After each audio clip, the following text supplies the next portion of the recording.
Fuck yeah. Hello, everybody. My name is Sarah Billiot. My name is Patrick Caleri. And I'm the one, the only Francis Bartholomew Valentine. How you doing? And this is the Workshop Podcast. I think Frankie just intentionally likes to go last. I really do. You know she can get the flair in there. And I don't pre-screen those at all, so I'm hearing all this shit for the first time myself. It's kind of wicked. I'm part of the show and I'm watching the show. I love this. I'm also probably the reason we'll never get monetized. I mean, there are several reasons. Number one being we threaten someone at least once a podcast, and it's usually someone of renown, so...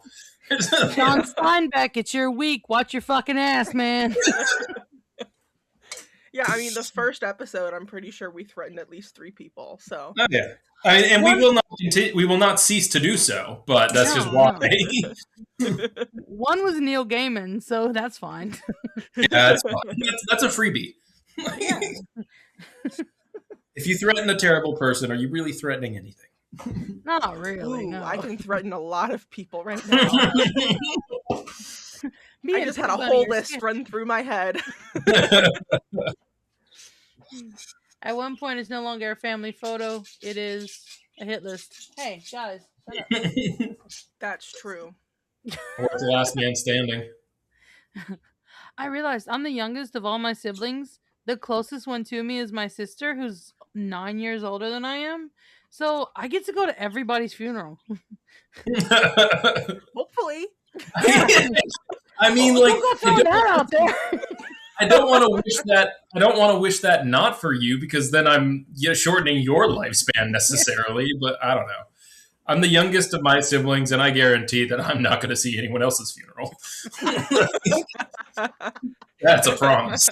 If you know my siblings, though, you'd be like, "Oh yeah, what kind of flowers are you gonna get them?" I love my siblings. I think my sister listened to the Boudin episode, and I haven't heard from her since. So we were only half sisters. She may disown me. I don't know. See, that's the one that my brother-in-law started listening to, and then said, "This is just not for me." That was the most polite. We should probably emphasize to people that that's not the correct entry point to the series. Not even a little bit. You really should ease in. Yeah. This whole podcast, like from day one, has been an experiment of who can we piss off. But nobody has gotten pissed off yet, so I guess we got to do season 2. We're just gonna constantly rage bait until we get an audience. Season 2. This time it's personal. Personal. We're gonna start name dropping people in our stories. Yeah, we'll just put a real name. Bob Vila rounded the corner. Yeah, from now on, your characters all have to be proper nouns. They have to be real people, either in your life or in the world at large. Like imagine Sarah's stories, but like it's Jason Statham. Like that's playing every role. If it's any consolation, all of my characters are Julia Child, so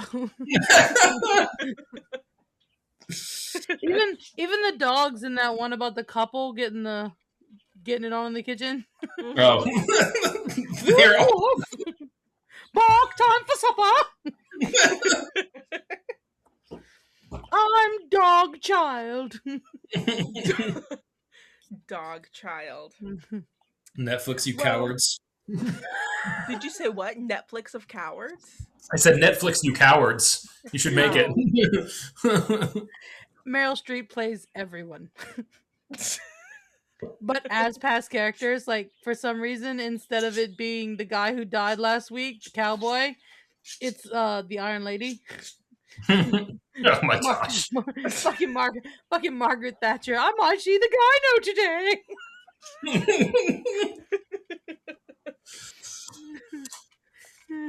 And the bitch from Mamma Mia is like, well, hop back in them stirrups, cowboy. The bitch from No, don't set her off. Don't trigger Sarah. Mamma Listen, mia. listen. I told Frankie and Patrick this, but I have to tell the World Wide Web. Oh no. All 16 of them? 15 now because, well, 14 because your sister doesn't talk to you. You and my guys sister can stop wants to introducing them to that episode. 14 and a half. She's a half sister. No, listen. Last week, I mean, this week was awful at work too, but last week, oh my God, it was so bad. And I came home and I was like, I'm either going to shoot myself or not. And what am I going to do to not shoot myself? And I read Frankie's story from our last episode and I laughed myself to sleep. It was amazing. That does sound pretty fantastic. It made my day better. So It's all for you, baby. Sarah could she read some memoir about this part of her life, and it's called Stirrups and Elephant Suicide. 2 things got me through. Both her and Victor have a bad day. She reads mine, he reads yours, and then when they're done, they swap, and they're just. honestly, Victor never has bad days, and I hate him for it. So. Don't worry, be happy, you son of a bitch. Da, da, da. It's I could am totally see that shouldering about all him. of the stress. That's a woman's job. Like, we're supposed to be stressed, and men are supposed to still look like they're 25 when they're 50, and we're supposed to look like we're 80 when we're 25. Because of men. All of our problems start with men. Menstruation, menopause, men. Like, every single one of them. Patrick is just like, I mean, I have no arguments. oops, all vaginas podcast go. I Girl, have no arguments. Patrick is an ally. So he could be here and we'd still have an oops all vaginas, okay? Sometimes fucks with Patrick because Patrick fucks with us. Sometimes we do, yeah, that's fair. Hey, I grew up with 2 sisters. And you said you were the youngest? Yeah, I'm the baby. Oh, I bet you were real cute in them hand-me-downs. I used to be blonde. When I was a baby, I was a towhead. So like until I was 4 or 5, I had like blonde white hair. Towhead. Oh, what the fuck's a towhead? You've never heard of towhead before? No. Really? That's an actual term. It's not TOE. It's TOUHEAD. Like that's a term for someone that's born blonde, but then they turn brunette. I mean, I'm sure cars on the weekend. My head may have looked somewhat similar to a toe, but at least that's I heard it, and I really hope that if we look it up, it doesn't turn out to be I was just being mocked. I'm going to the Google. Y'all give me a second. Towheaded. Having very light blonde or untidy hair. They's calling you messy. Aww. What is the origin of toe-headed? This is AI, so it might be fake. Towhead, often pronounced towhead. Oh my god. Okay, so the often pronounced part is the exact same word, except it's an E instead of a W and a hyphen. And it's pronounced exactly the same.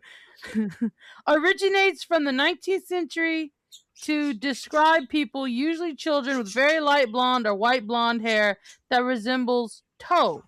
Tow refers to the pale, coarse fibers of flax, hemp, or jute prepared for spinning. Oh, the stringy bits when you shuck corn. Yeah. I did not know that was called tow. Oh. I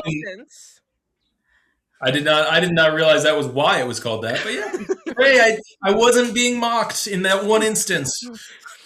I mean, you were. They were like calling you corny because, like, you were bald, or like. Yeah, I was Mr. Clean until I was 18 years old. That boy over there is toe-headed and corn mouth. Don't kiss him. Okay, well, on that note, don't feel bad. I was fat rat till I was 21. we had a prompt 2 weeks ago because we took a hiatus last week. Well, technically only for the people, which there are none, that listen on Spotify. Because I put up Spotify's 2 weeks ago and then completely slept through the YouTube-ness and didn't put that one up until last week. That's fine. Perfect. That's called like that's the trickle theory. Like you're just Exactly. you're seeing it. That was on Somewhere purpose. Ronald Reagan is pissing himself. Yeah, they were just like everyone went to YouTube and they're like, shit, I've heard this, but it's already on. So Yeah. All 16 of them was like, the fuck? Okay, I'll accept it. Give me 14 and a half. Anyway, last week's prompt was, as an adult, would you prefer a treehouse or a dollhouse? Talk about it. And Patrick, drink. guys, I'm back. I'm off the wagon. Someone's gonna have to check me in. Okay. Can you go to rehab for LaCroix? I don't know exactly what the rules are. I was there for, unfortunately, a legit reason. So it was just. Oh, shit. No, okay, no You're judgment for serious all about the, no judgment for the LaCroix heads out there. I do feel your pain, but it is I judge unfortunate. the fuck out of all of you. This is Frankie talking. I judge the fuck out of every LaCroix. Do heroin. It's more fun than LaCroix. What the fuck is wrong with you? It is unfortunate. Like the one. Well, okay, there are some downsides, but I don't miss drinking for the most part. The issue is, as an adult, if you don't drink alcohol and you're not like really into sugary drinks or energy drinks, you have a really finite list of like what you can really drink. Like you don't get the options that people get with alcohol. It's like you're just a sparkling water guy, and if you don't like sparkling water that much, it's just very unfortunate. Just pretend you're pregnant and be like, "Oh, I can't have that. Sorry, That's true. I'm sober for 2." And if someone That's asks if you fell off the wagon, say, "No, I had the baby." Glug glug glug glug. There's a comedian that does a good bit about that. He's like, when you don't drink as an adult, people don't know what to offer you. It's like, all right, guys, we got beers in the cooler, we got whiskey right here, and oh, John, You don't drink. yeah, it's like, I don't drink. Here's a potato. Like we There's found a hose out back and some beans in the fridge. My girlfriend left her Nuva ring in the fridge. Would you like that? Would that be good for you? No, you don't drink. Sarah, do you also remember the bit that he did about getting an English degree? Yes, I was at that show, and I was with my sister. I was with Victor. I think 2 of my sisters went, and they all looked at me, and I was like, Wait, "Watch what's the the show, bit? not me." It's like, I know. So the bit is he's talking about, I can't remember like the full, there's a lot around it, but like one of the end of the bit is him talking about getting his English degree, and he says something like, no, I went to college to learn a language I already knew and read books, which I didn't read. Or something like that. Like, That's so true. I passed the Kathy Connor class and didn't crack a book. so hey, I got better as I went through school. Like I used to SparkNote everything. By senior year, I was doing like half and half. I was reading half of them and I was SparkNotesing half of them. So it's My pretty senior good. year, I was all Spark, no notes. All right, well, we got distracted. So back to the readings. Yes. We decided I was going to go first because I held back this week and I only wrote a page. A double-spaced page. So, like, Ooh. Is there barely a enough time page. for your standard 2 killings? So next time, Sarah's going to come with like a full novel. The last episode, it's 4 hours long. It's just Sarah, like, The Great Gatsby by F. Scott Fitzgerald by Sarah Billios. Yeah. Sounds like a pop punk song. You said it sounds like a pop punk song. Yeah. The Great Gatsby by F. Scott Fitzgerald by Sarah Billiot.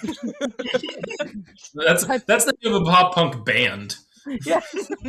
By Panic at the Disco. It just keeps going. Yep. It's PSA, kids. Don't just limit your panicking to the disco. You can panic anywhere. Yeah, I do it at home all the time. I do it at work. I'm like, what the fuck was I going to teach today? Oh, yeah. Nouns. Okay. So my story is titled Shh. Did you write this for me? Shh. It's not a story, it's a clue. I hope the title comes across. Okay. Shh. Everything here is just right. Let's leave it this way. Curtains tied back with lilac ribbons no thicker than thread. Beds made tight around the edges with pink sheets that don't wrinkle. Dinner eternally served on the tidied kitchen table. I have learned how to sit still where I am set. I have learned to keep my voice small so even my whispers cannot echo against the glossy walls. I have learned how to fold myself at the waist, bend myself at the knees, curl myself at the spine, make myself small enough to fit neatly into the space she's made for me. There is a right way and a wrong way to exist in this house.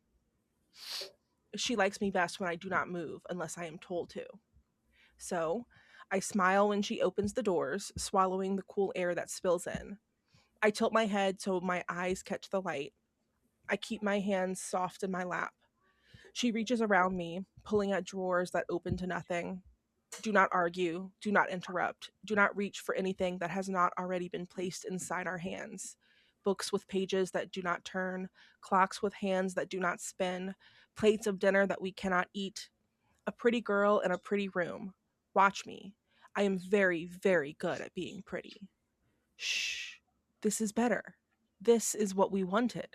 Because if we stay this way, carefully polished and compliant, then we can keep her. And that has to mean something, even if we never did. Aw. Andy's coming. I like that. Is the shush the is it like the sound of a curtain, or is it No, like more of a like it's more of like a shh. okay? Don't speak. So I really like that this is more abstract in a sense than a lot of the things that you've done before. And I mean, I don't know. I can read it on a multitude of levels. I think it's a good one. It's a good piece for like metaphor, if that makes any sense. So the reason I was interpreting this as a curtain is it almost it's obviously a description of a dollhouse, but it feels more like also a description of a person's existence in their own house. So I don't know. It's a cool one-to-one. You can imagine someone peering in, someone looking at a doll, someone playing around and stuff, but you can also imagine what the metaphor is for the life outside. Yeah, I took the words out of my mouth. Yeah, it does seem very much like to me it kind of reads as if someone's in a bad place or in a bad relationship. Like, if I do every single thing perfect, they can't hurt me. They can't do this to me. And maybe that'll mean something even though I don't. And like it could also read as if it's a mother and a child or a father and a child trapped in that situation. I was kind of thinking of I thought of the dollhouse and the obviously the playing around, but honestly, it gave me the sense of like an overbearing mother or an overbearing parent in some instances. It's really good. That's what I was going for, honestly. Like, good. I don't know if you've heard of like the concept of nihilism, but it's like the philosophical belief that like nothing matters. Mm-hmm. And so I was kind of trying to play into that concept while staying confined in the idea that everything needs to be perfect in this dollhouse Yeah. of a home. I like the description of the perfection and how empty it feels. Like, because it is a dollhouse, because it is, well, you really describe it well. The dinner's eternally served on the tidy kitchen table, but then you follow that up, dinners that we cannot eat. It's a really good back and forth between the beginning and the end, because it does sound nice at the beginning. Everything is just right here. Um, and it is nice to anyone that's had to deal with the messiness of real life, imagining somewhere that never gets messy, never gets screwed up. Um, and I also think it was a really good piece for the length. Like, I have always said that I struggle with knowing how to start, knowing where to end, knowing how long to go. And for this, even as short as it is compared to what you usually write, I think it's the perfect length because you hit every point you needed to hit. It The metaphor itself might feel too stretched if you keep going, if you don't go more into detail, or it might just feel too abstract. But I really think that it's just a really good, concise length. It almost has a poetry like quality to it. I guess the length lends itself to that as well. Um, but yeah, with the repetition of the shh, which, if you ask me, you could maybe tuck one more of those in somewhere around the glossy walls. That just to me would really tie the beginning, the middle, and the end together. Maybe a little further down, I don't know, but just one more shh, and you've got a freeform poem on your hands. You Yeah. know? Yeah. Yeah. And I think again, I mentioned it before, but books with pages that do not turn, clocks with hands that do not spin, plates of dinner that we cannot eat. That's a really good M dash. This is AI. I'm so no. What is this bullshit? You thought you could sneak an Oxford comma past us? Is that a fucking apostrophe? How dare you? I did think to myself, I laughed a little bit when you read the title because I thought she named it shh because she can't name it shut the fuck up. Hey, I could have named it that if I wanted to. Shut up. Then you No, would but have then had you'd to be about a treehouse. Yeah. And just so you know, Patrick, you were anonymous hyena. All right, I'm coming up in You were the a animal world. Wolverine, I'm Frankie. the fucking Wolverine. Dang it, you're still cooler than me. And someone is now the anonymous duck. The turtle is gone. I think that's me. I think I'm the duck. You're the duck. And Patrick, you're an anonymous iguana. All right, iguana and hyena. That's not the worst run of luck. Yeah. I mean, I think I was a shitheel once. I don't remember. Mine's a little longer this week. Oh, that doesn't have an actual spelling because it's not a real word. I got I got 4 pages and 2 sentences. Mine is called The Dollhouse. And I only got to edit half of it, so at some point it's gonna start to suck, so bear with me. It seemed smaller. When she was little, it towered over her. The furniture seemed almost as if it could hold her. The dolls were her only company. She looked at the old dollhouse, walked around it a couple of times, then stopped in front of it. Why had Evelyn displayed it in the middle of the basement like that? The basement door creaked open and James came down the steps, stiff as a board, head held high. He was older now, a man deep into his 60s, but always a beacon of professionalism, even though he was now technically unemployed. His steps echoed around the almost empty basement. He stopped on the second to last step, and his face softened. Miss Grace, have you decided what you'd like to do with this house? The truck is here, it's time to go. She reached into the bedroom of the house and pulled out a doll with the same long gold hair that Grace had as a child. Only the doll's hair was now matted to her head, and Grace's hair was now a green pixie that stuck out in all angles. She remembered getting it for her 8th birthday, the same day she got the house. The furniture was curated for every room, and the doll fit perfectly in her little chairs. Stop that, Grace, her mother would tap her hand anytime she played with the house in a way that didn't run like their actual house. How would you like it if someone moved all of your furniture in your bedroom without asking you? Or she would pull her away from the toy completely and push her towards the corner of the upstairs corridor. Why do you hate me? Why must you destroy the nice things I've given you? Stay there until you are grateful. And she'd stay there until her father got home from work, usually around 5. 7 if his secretary was a fun-loving gal. Grace smiled as she thought of her father. He had died years ago when she was a teenager, but her mother held on until adulthood, just to make sure she was good and miserable. She took the doll by the head, gripped the feet in her other hand, then pulled until there was a loud, satisfying pop. Oh. James descended the remaining steps and walked over to her. He put his hand on hers. His skin was warm, yet hard with calluses. I can fix her, don't worry, Miss Grace. She'll be brand new before you leave. But she didn't want it to be fixed. She felt something in her gut shift as the doll's head left its body. No, it's fine. I know what I want to do with the dollhouse. Grace sat on the cracked green lawn chair watching her boyfriend Michael struggle to carry the large dollhouse. He was by no means a weakling. He lifted weights religiously and worked in the oil field. He heaved the dollhouse up onto the heavy stump in the middle of the backyard. As soon as it was steady on the stump, he let go and took a deep breath. Damn, that thing is heavy. What's it made of? Her disappointment in me. Grace took a sip of her beer. A foul drink her mother would never let her let into her home, and grinned. Yeah, Evelyn didn't want it to get stolen, so she had a layer of cement put in the base of it.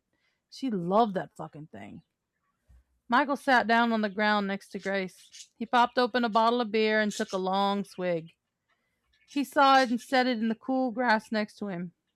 So, what are we doing with this thing? We could leave it there and let the birds shit on it. She giggled to herself. Evelyn would turn over in her grave. Michael lay his head on her knee. Can't. I need that stump to chop wood. He took another sip, then made a noise of realization. Oh, I know. We can use it for firewood. Have a bonfire. Grace made a face and nodded. You know, it's not a bad idea. We can play music. Burn down the house. Talking heads. I'm on it. He pulled out his phone and went to Spotify. Get bevved up. He nodded, took a swig of his beer, and watched the motherfucker burn. The phone started to sing Talking Heads. He set it down and finished his beer. He burped loudly and asked, Want another one? She nodded and accepted the open bottle when he returned. Thanks, babe. She drank most of the beer, then handed him the half-empty bottle. I have a better idea. She got up, a little unsteady on her feet, and strolled over to the stump where the dollhouse was perched. She looked down and found the axe she used to chop firewood. She hoisted it over her shoulder. Grace, what are you doing? Evelyn's voice rang in Grace's ears. I can't believe you would be so ungrateful as to... Without waiting for her mind mother to finish her sentence, Grace swung the axe as hard as possible. With a loud crash, the axe plowed through the wood. The tiny windows cracked, and the furniture flew. Without knowing it, Grace let out a loud, primal scream. Michael stood up. Babe, you okay? She hoisted the axe again, swung the opposite direction, and with another loud crunch, the dollhouse broke in half. Small shards of splintered wood flew into the air. The two halves of the golden-haired doll fell to the grass. Dirt clung to her matted hair. Fuck you, she yelled at the toy. She dropped the axe, then fell to the ground crying. Deep sobs coupled with a steady string of profanity aimed at no one in particular. Michael hesitated, then walked over to her. He knelt down next to her and put his arms around her. Feel better, babe? She nodded. Tears streamed her face. She wrapped her arms around him and clung tightly. I'm sorry. For what, babe? You did what needed to be done. He patted her back, then looked over at the pile of trash that was once the dollhouse. At least I'll be able to lift it without killing my back this time. The flames licked the night sky as Grace's friends drank beer and laughed. She held the body of the doll in one hand and the head in the other. Michael came over to her, slightly drunk, and looked down at her hands. What you got there, sugar booger? She chuckled. Her name was Grace too, you know. She was meant to be me. He looked at the flames, then down at the doll's head. Who decided that? I did. She tossed the body into the flames and watched the expensive plastic melt. I wanted her to be free. Evelyn had other plans. He took her free hand and squeezed gently. Are you? Are you truly free? Don't you dare put that doll in that fire, young lady! You will get a thrashing! Evelyn's voice pierced her head as she tossed the head of the doll into the flames. Yeah, I think so. The fire danced and flickered around the cool night air. Tiny sparks flew up towards the trees. Grace was finally free. I liked it. I don't know what I didn't expect necessarily the topic of a dollhouse to invite this much introspection or like or this much somewhat traumatic storytelling, but I enjoy it. I'm here for it. Thank you. Yeah, I feel like. Oh shit! Did your bras finally drop?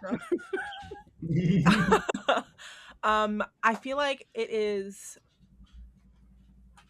very cathartic to like have an attachment to something. Maybe I'm just traumatized, but it's very cathartic to have an attachment to something, whether it's like good or bad, and then destroy it. And I feel like what you do really well here is create that emotional attachment that obviously brings back like traumatic memories for Grace. And then like the idea of basically throwing herself in the fire to make herself free. I love that idea. It's definitely obviously very, very rife for metaphor.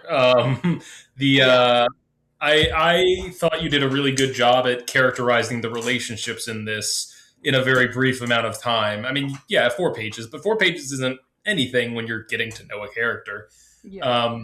But you really made it clear in a not in a subtle way how obviously these characters feel about each other, how they, the whole Evelyn thing, the fact that she refers to her mother by her first name. I did like even the tidbit of her dad being kind of like, yeah, she remembers her dad fondly, but her dad's also cheating on her mom. Like, it's, he doesn't get a free pass. I mean, maybe in her mind, but everyone, as an adult reading this is like, oh, that's kind of shitty. So it was a really... The age of the person reading this very much has the Little Mermaid effect. Like when you're really young and stupid, you're on Ariel's side, and as you grow, you're on King Triton's side. Yeah, but I thought you did a really good job at making her character believable, how she got here and how it relates to the dollhouse, but without having to go into the detail of my mother abuse. Like you didn't just have to step it out completely. Everyone gets enough of what you're saying without you having to go into the backstory, and it really helps it gives the piece a good momentum, I think. Yeah, and I really like the part where she like hoisted the axe up, and then like she's just like going ham on the dollhouse, and she's screaming and crying. Like I feel like just that one paragraph you can picture clearly like exactly what is happening. I honestly, as a character, I liked James. I kind of wish James continued to be part of the story, like just the guy that's helpful. He's like, hey, I got my truck. I'll help you out. I'll fix your doll. Like, chill, dude. Did it come? Do you know who he was to her, right? Is it? No. I should probably put more detail in. He's the butler. Oh, okay. That's why he's now unemployed, because Evelyn's dead. Oh, okay. I mean, yeah, I can see that now. It didn't come across as clearly just because with the basement and the setup of the dollhouse and how large it is clear that they're not, hurting for any money. But you could sprinkle in a little if you wanted to. You could always sprinkle in more detail at the beginning, just about the wealth aspect of it. But no, that guy was I just really liked. He had a very simple role and very simple character, but just everything he said and the way he acted and the way he was described really just felt right to me. He's a good dude, man. He's a good dude. Like, it really just came across. I don't know why. My favorite, not to say what I like about my own work, but I think my favorite image I have in here is her going apeshit on the dollhouse, and Michael's just hanging back drinking a beer like, babe, you okay? Are you dead yet? That's a good relationship because he's like, I mean, she's fine. She just got to work it out of her system. She just does that. Don't worry. She does. As long as it's not a person, I'm not concerned. Yeah. Thank you, guys. Yeah. Very good. I mean, you guys have almost, I mean, with the whole nihilism bent to Sarah's and then yours with the obviously traumatic childhood. I do like how there is a dark side to the dollhouse, as we've discovered. I would hazard a guess that most literature that revolves around dollhouses is not positive. No. Pretty sure there's a whole thing like Welcome to the Dollhouse and it's about girls on pills. Oh, for sure. Yeah. Like, I would be willing to bet it's like a 90-10 split. Maybe 10% of media around dollhouses is good. And the rest is... Yeah, I mean, there's a whole Melanie Martinez song about a dollhouse and how everything has to be perfect, but on the inside, like, everything's going to shit. Okay, the girl who played the best friend Lily in The Princess Bride. Mm-hmm. Oh, you mean the Princess Diaries? Yeah, that's the one. I always do that too. Yeah. She stars in that movie. It's called Welcome to the Dollhouse. It is a 95 American coming-of-age black comedy film written, produced, and directed by Todd Solondz. An independent film. It won the... Oh, who cares about that? The story follows an unpopular middle schooler, Dawn. I have seen this film. Okay, she's 12, and she starts what she calls the Special People's Club because her mom told her she was special, and her sister's boyfriend is like her favorite person or whatever. I'm not sure how she knows him, but she's like, "You're supposed to be in the Special People's Club with me," and he's like, "But that sounds like your R word." Yeah. It was 95. They could say that back then. Let's see. Heather Matrazzo. Yeah. Well, see, even going back further, we've got the play A Doll's House, a groundbreaking 1879 play that critiques 19th century marriage norms, particularly the restrictive rules for women. So it's been around for a while. Oh. Yeah. There's also one. Wait.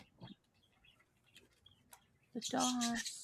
And it's interesting because there's something to be said that a dollhouse doesn't always have to be a dollhouse. It could even be like, I've read a lot of horror literature where, you've got the mansion as a character in its own right, where it's like everything is, it's got its own life to it. Yeah.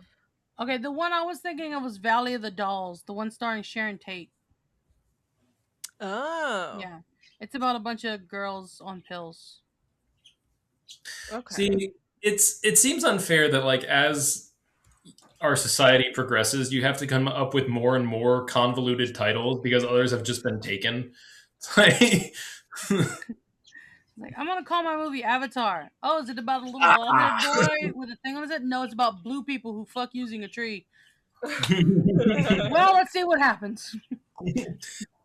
I don't understand the draw of that series, but I guess more power. Really? I watched the first one about 1,000 years ago when it first came out, and then I was gonna watch the second one, and they waited too long to make a sequel. So I'm like, I don't wanna. It was a brisk 10 years. Just a quick. There's a a lot of shit happened in the last 10 years. I do not care. Like, We're different. We're not Avatar people anymore. We're different. no. We've changed. Oh my Yeah. God, something blew my mind last night. It was like COVID-19 wasn't 3 years ago, it was 7 years ago. And I did the finger math and it was right. I was not mentally prepared. Actually, it's wrong. It was 6 years ago because it was 2020.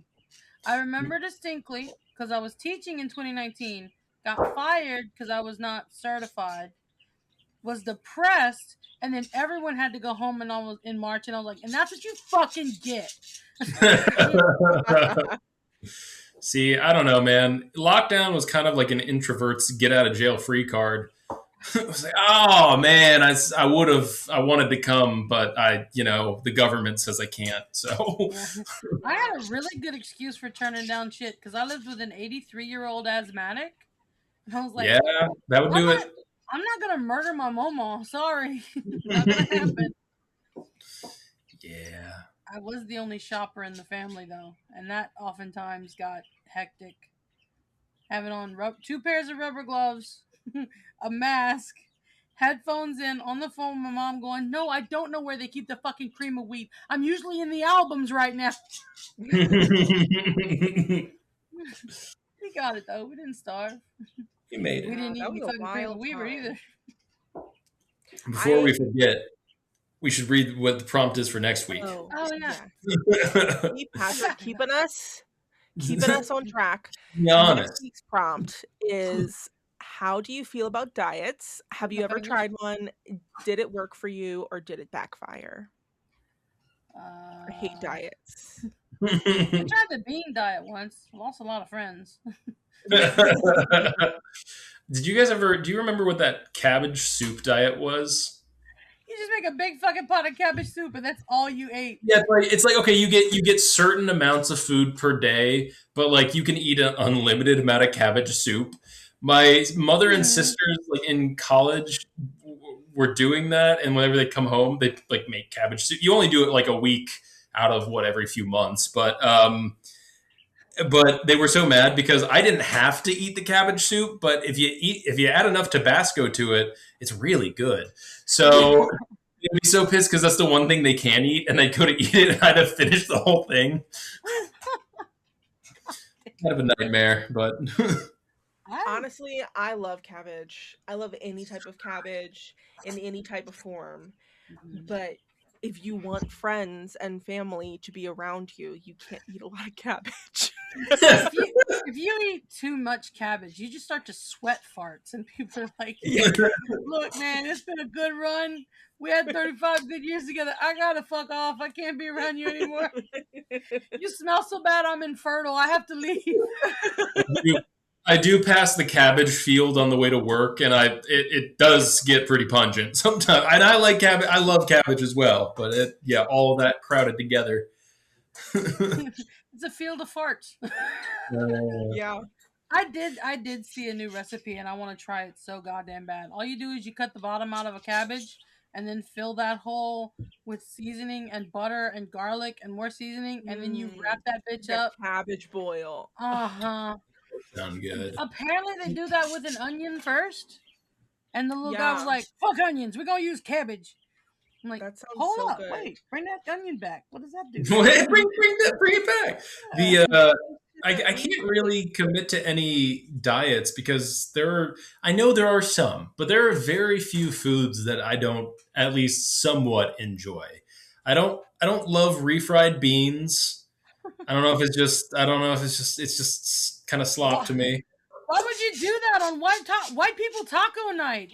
Don't like refried beans. I mean, beans in general, like I'm not a huge kidney or black bean person. And then mayonnaise. But that's about, but like if you hide the mayonnaise with enough stuff, I'll eat it. Oh my God. That's funny. I usually have to hide the stuff with enough mayonnaise to be able to stomach it.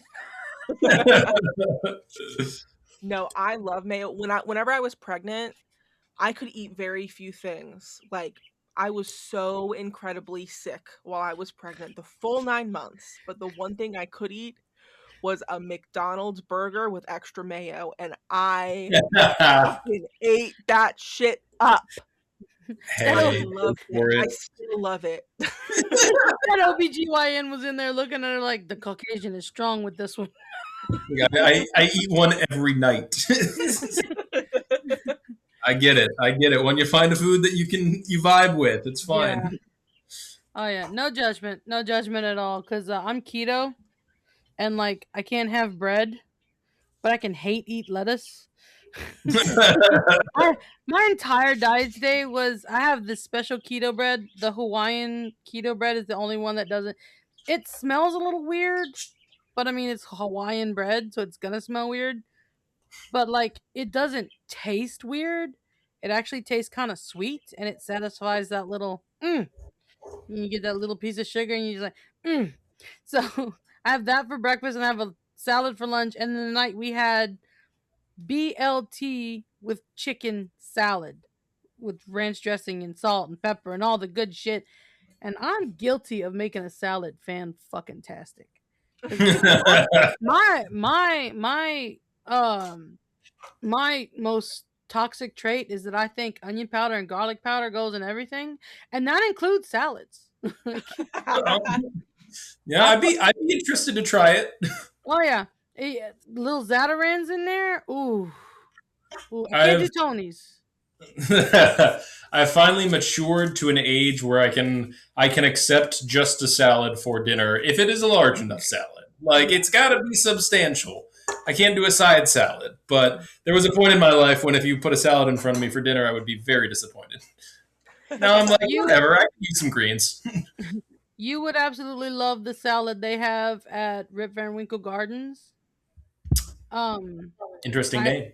Yeah, it actually very interesting story.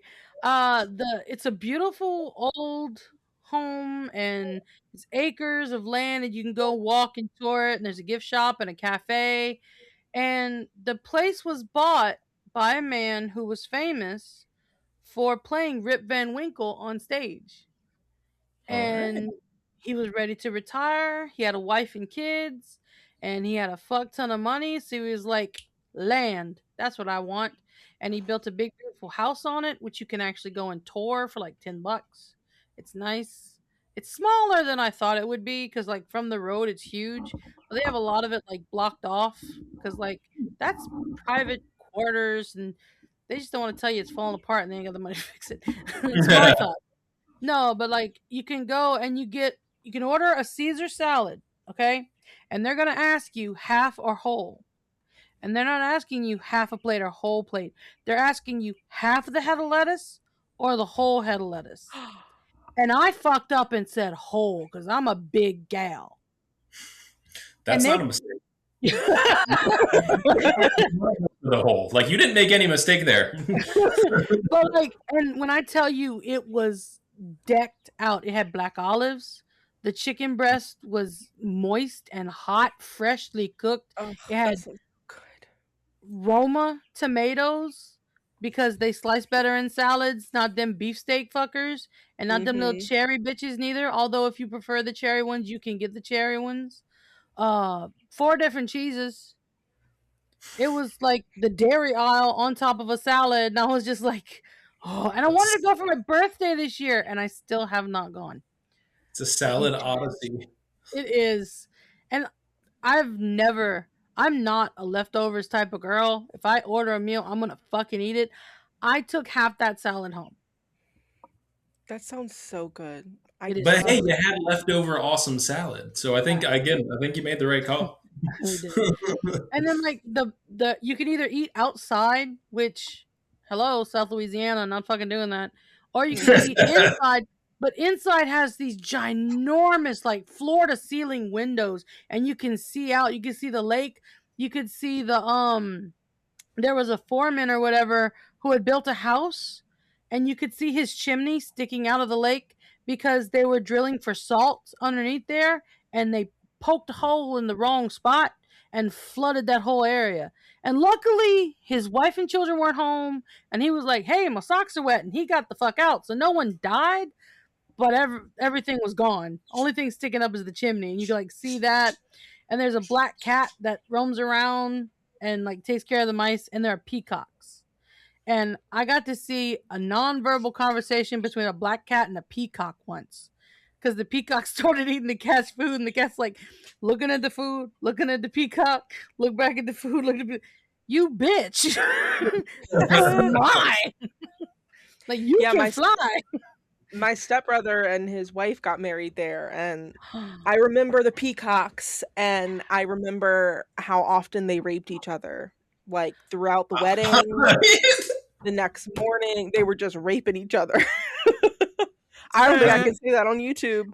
That's what they don't tell you about peacocks. I think it's okay if it's educational. I didn't know they did that. I learned something. I want to go home.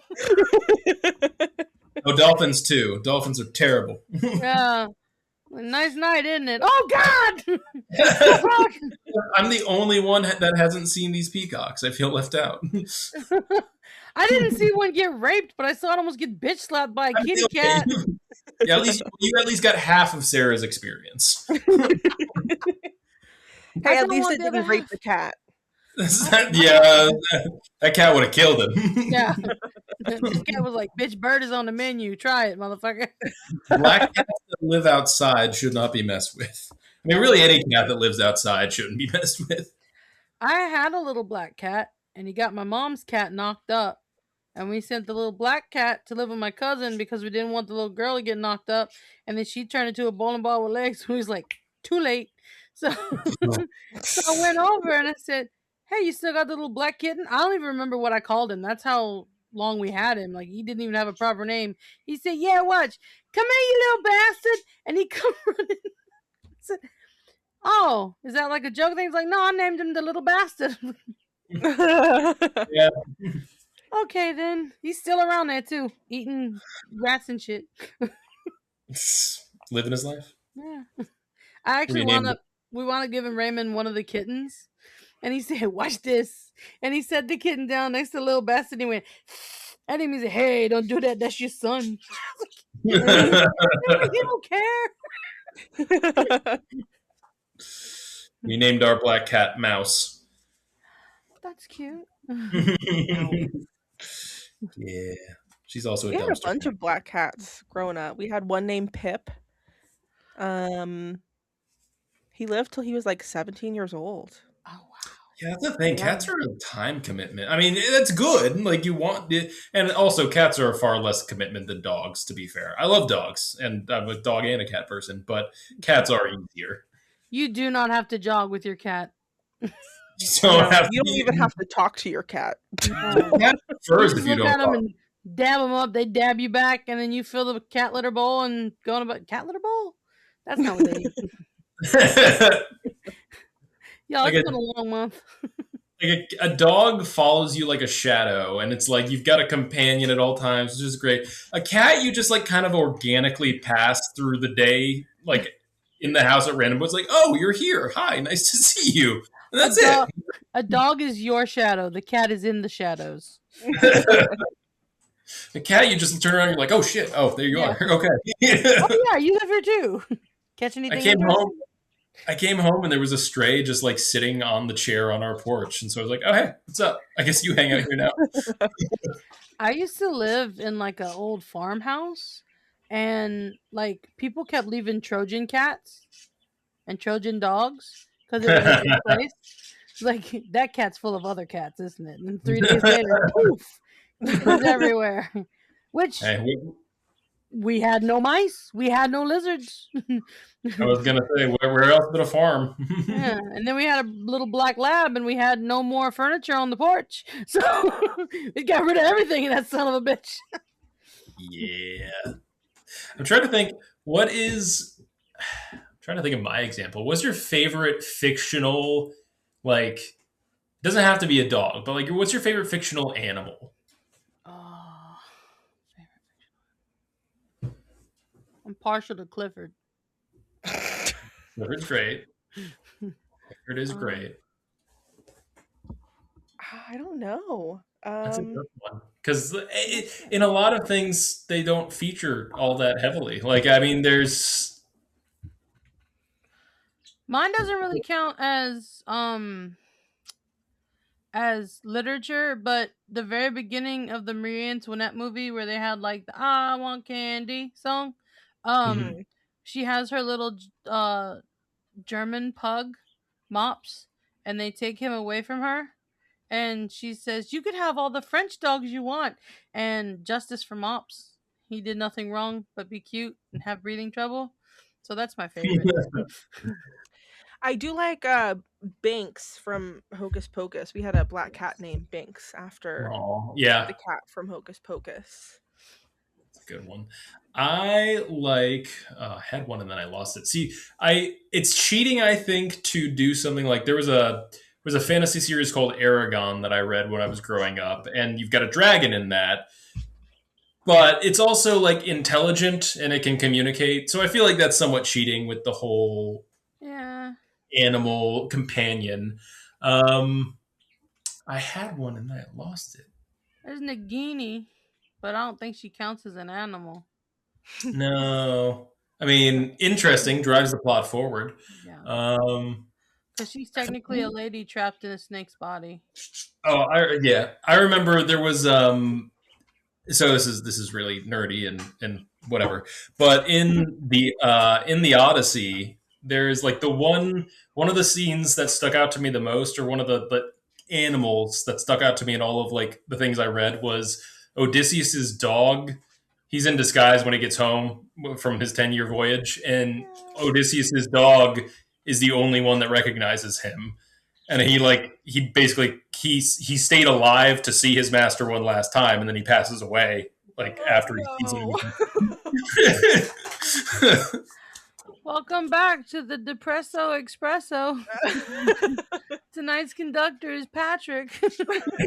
He's such a good boy. I mean, if anything's gonna make you want to go kill a room full of people, it's that. So Yeah. Like, "No, Rufus, I made it home." Oh, shit. it's like, well, I chose violence.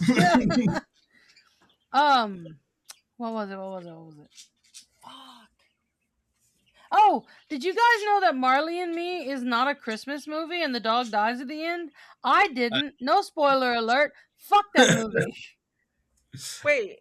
I knew that the dog died at the end, but since when was it supposed Why to be would- a Christmas movie? Why would you think it was a Christmas movie? It came out around Christmas. You're right. All the marketing was like, it's a fun puppy dog movie. Bring the kiddos. What? And we got there, and like at the end, she's like putting the necklace in the fucking hole with the dog, and I'm like, I just wanted popcorn and air conditioning. I don't understand. And my mom's next to me going, "Fuck Owen Wilson, fuck Jennifer Aniston." And my grandma's over there going, "Guys, it's just a dead dog. It wasn't even your dog. What the fuck?" different generation. Like, me and My my sister mom were was- half dead, and grandma's like, "I'll kill a poodle right now. I don't give a fuck." It's not my poodle. My sister was so upset after that movie that like we were walking out. She's sobbing. We're walking out of the theater, and they've got the double doors with the bar in the middle. She like ran into the bar. No. It was so sad, and then she was in pain. And it was like, oh. Poor Whenever- baby. Whenever I was pregnant, I like a lot of pregnant women obviously are emotional, but a lot of the times they'll like not be able to watch certain things, like movies with like the death of a baby or like traumatic births or things like that. Yeah. For me, it was literally any time anything would happen to an animal that was just remotely sad. Like I'm talking about someone on TikTok had to say goodbye to their dog so they could go to work. It I would might be ruin pregnant. my day. I've been That's pregnant for years. See, and that's the thing. I feel like it's tough to toe the line of writing an animal that is a fleshed out character or, a good part of the story, but isn't a direct setup for heartbreak. Because, Yeah. like, when the dog's going to die at the end. Or it feels cheap if they use the dog's death as, like, a, oh, gotcha moment. Yeah. I think horror does that a lot, and I disagree with it full-heartedly. They're like, "Oh, we're gonna kill the dog first." It's like, "Fuck you! You had nothing to do with it." Like, he was just living his best little life in this zombie apocalypse. And how we even know that disease affects dogs? Fuck y'all. Fuck you too, Will Smith. I've never even seen that movie. I just know the dog gets bit, and he probably had to kill it. So I'm like, yeah, fuck that guy. First Chris But if Rock, you, now this. but if you keep not watching it, you can still like it's Schrodinger's dog, Yeah. both alive and not. There is a website called doesthedogdie.com, and you can go on and type in a movie and it'll tell you if the dog dies. Oh, It's that's like helpful. it's That would have been helpful during Sarah's pregnancy. right. It's like the pregnant Sarah version of Mr. Skin.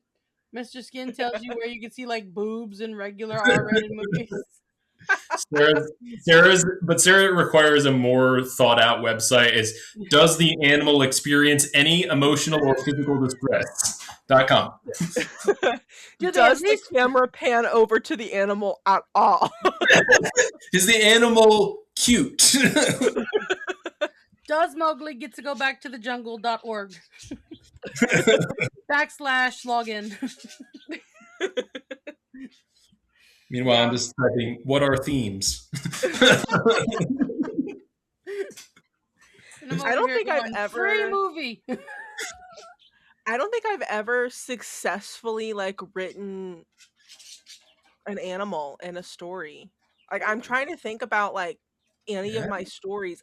I know that one of my stories had like a dog in it, and it was becoming sad. Not because the dog was dying, but because the girl was sad, and I didn't know how to write the dog. Like I was like, what is the dog gonna do if this girl like kills herself? Like, oh God! Sarah's just in the corner going, "What the dog doing?" The epilogue is writing it. I didn't know where to go. Dog's like, what the fuck? You didn't feed me. Frankie, I feel like you incorporate animals into your work more frequently, and I like that because it gives it a more, just down to earth or realistic feel. Because not everyone has animals, but most people or a lot of people do, and it adds to that sense that this is an actual story, or it could be taking place in anyone's house. I actually have one, and I love it. It's called Oswald. And a guy wakes up, and he's doing his morning routine, and he goes to wake up his cat Oswald, and Oswald is cold and stiff. He died in the night. So he takes him. It's not that bad. Well, it's kind of bad. But he takes him to the vet, and he puts him on the thing, and the vet comes in and he goes, "Sir, this cat's dead." And he's like, "Yeah, I didn't think you could fix him or anything. I just thought I should, bring him in." He's like, "Okay," so they cremate him. So he goes back after work, gets the little box, he buckles it in, and he's sitting there and he's drumming his fingers on the thing, and he's like, should I get McDonald's or Burger King for dinner? And he's just thinking out loud, and a very Cockney accent comes from the passenger seat. He goes, "Yeah, bro, go to the Burger King. I can't stand that fucking clown, yeah."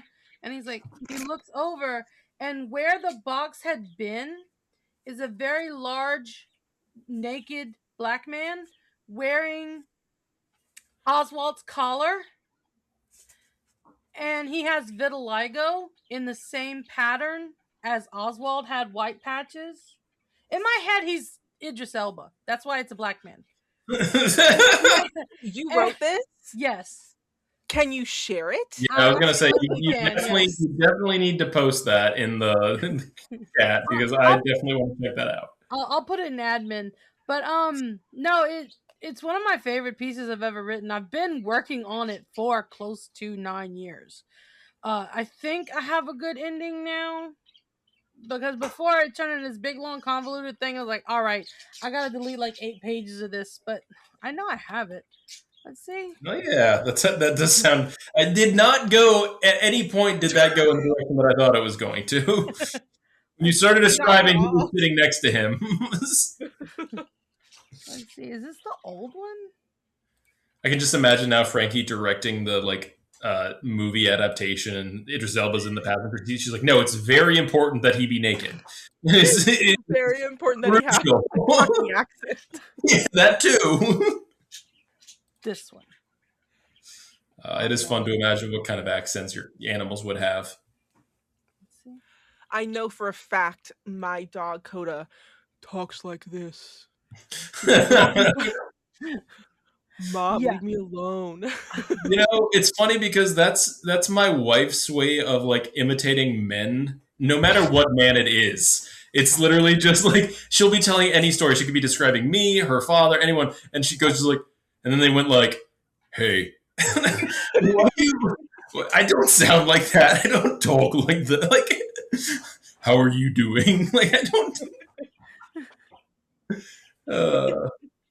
Okay, yeah, this is the old one. This is the new one. So let's see. Share. Yeah. Copy link. Okay. It is now in admin.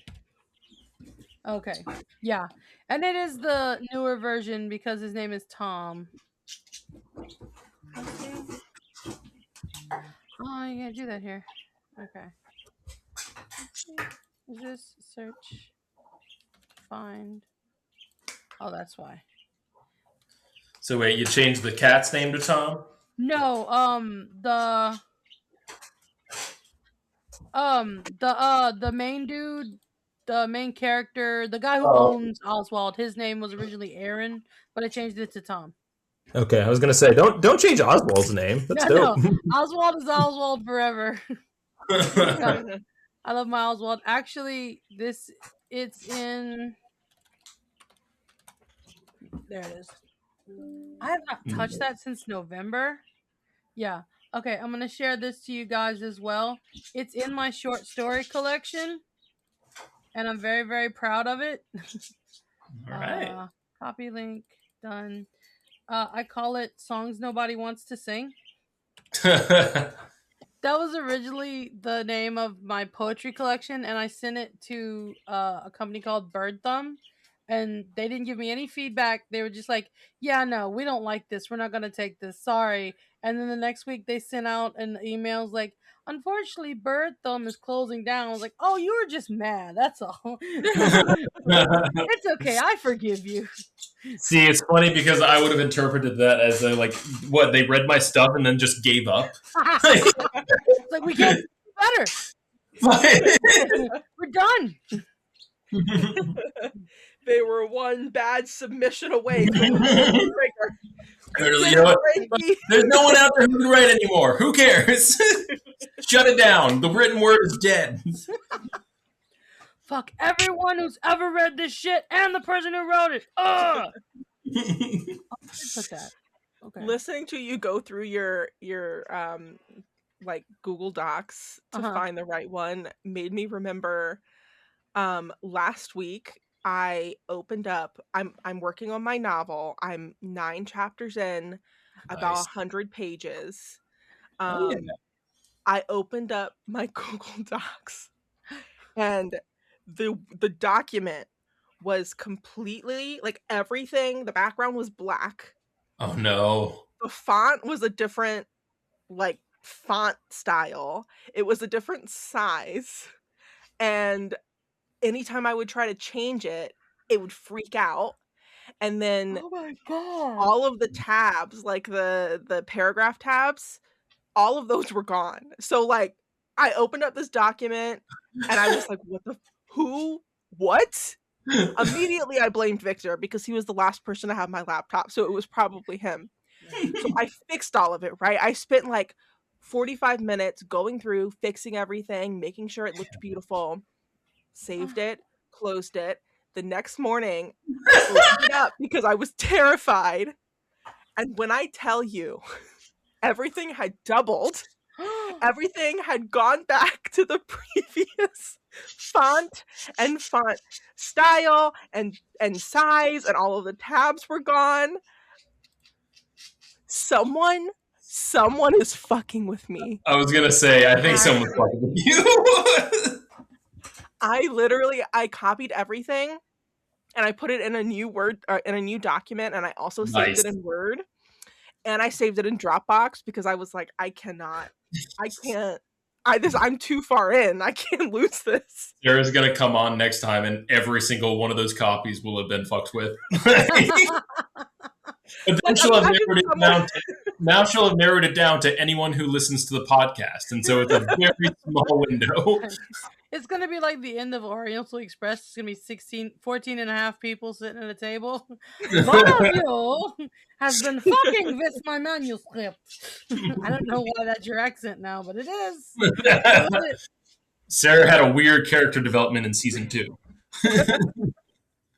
Imagine someone like hacking your Google account, and that's what they do. Like, that's such malicious and so minimal. Like, it can't.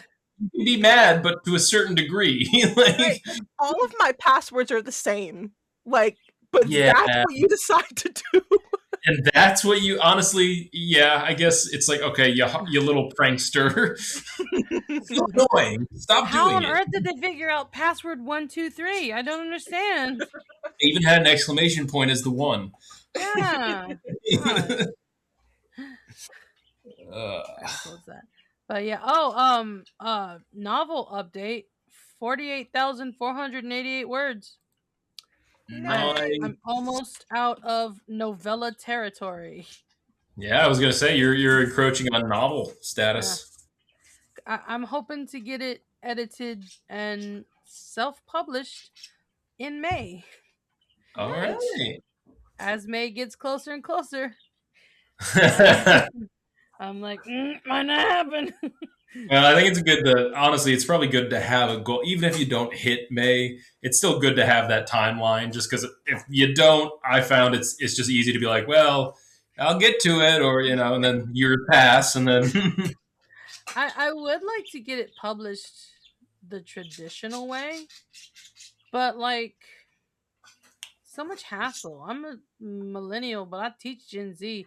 I like that instant gratification. Like, I'm gonna be famous, y'all. Also, I feel like, traditional publishing is obviously, I feel like that's way better. I've never been published, so I don't know. But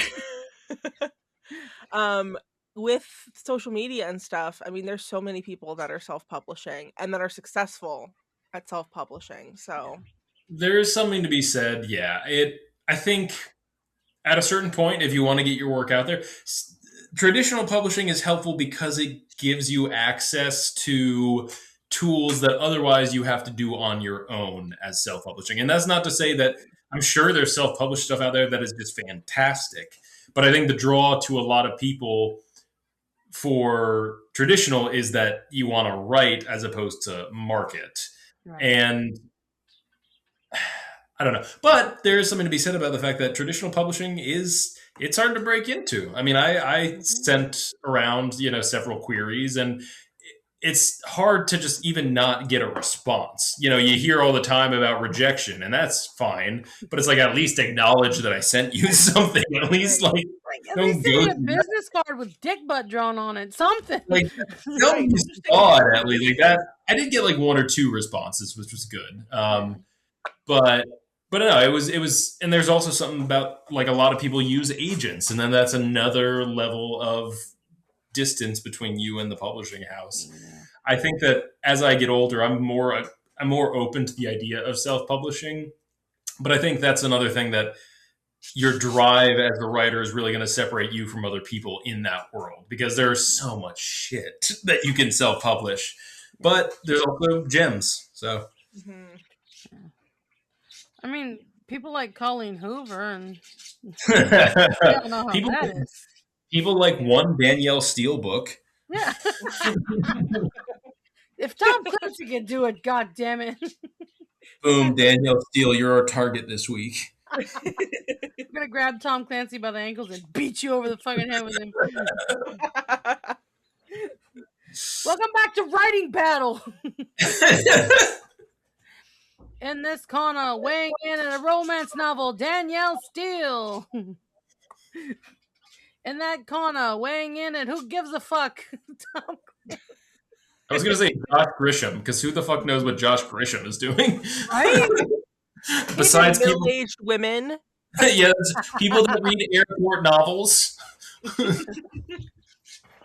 Sorry, Josh. Sorry, No, fuck him. We got an episode left. We'll tear him to bits next week, goddamn. This week, Yeah. he better start training. He's got a hard road to plow next week. Well, guys, we've given them their extra 15 minutes. Hour and 15, 04, 05, 06. Anyway, so next week is the big 2-8. Yep. Woo! Woo! Squishy Pig is happy. It's over half a year. That's wild, It honestly. really Yeah. is. I'd say probably closer to with the hiatuses, probably 8 months or 9 months. Yeah. Let's see. Yeah. I gotta calculate this now.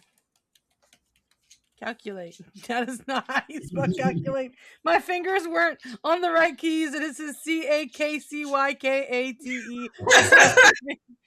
But it knew what you were saying. Apostrophes in there. It was AI. It was. Yes. So let's see. So 28 divided by 12. That's not what I wanted. No, it wouldn't be. So what would it be? 20. We have 28 episodes. I got an English degree, not a math degree. So 28 divided by 4. 7 months. Yeah. All right. Roughly 7 months. Oh, someone ate cabbage. All right, that's a good thing for us. Alrighty. Well, I'm gonna end this thing. I have been God. I have been Sarah Billiot. I've been Patrick Caleri. And I'm finally done being Frankie Valentine. Until next week, this has been the Workshop Podcast. All voices welcome, so lend us yours. Woo! Woo! 15.5. Bye. Bye. Patrick? Bye.